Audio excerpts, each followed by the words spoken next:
Watanikumbusha watu, tutaongea na watu wa physio kule, alafu tutakuwa tunamfanyia bidii kwenda kumfanyia. Ni issue ya mazoezi tu, madhali ashaanza kukaa kitako.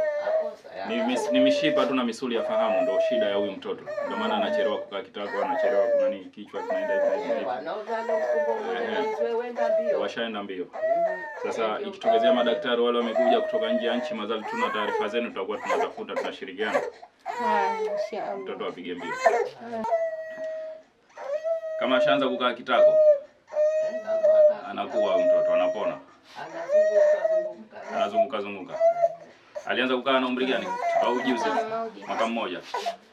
Anatakiwa kae ana miezi 5-6 hivi. Lakini kachelewa. Kwa kama kachelewa inawezekana. Inawezekana anatibika, lakini tiba yake inataka juhudi sana. Na juhudi ya familia. Nitaongea na wale watu wa physio pale. Alafu tutaunganisha yule anaenda kufanyishwa nani. Alafu wakati mwingine tunafikiria vitu vingine vikubwa. Lakini kwanza tunaanza vile ambavyo viko ndani ya uwezo wetu. Hapa Pemba, si ndio? Basi. Inshallah heri. Poleni. Asante. Inatokezea, ni mipango ya Mungu hii. Kuna wengine hawana mtoto hata huyu.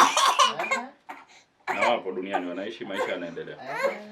Sasa ukipata kama huyu, Mungu ndo kakupangia. Unamchukulia dawa. Ana homa.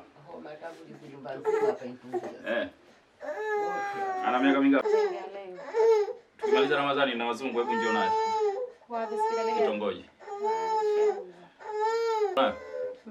Unaona?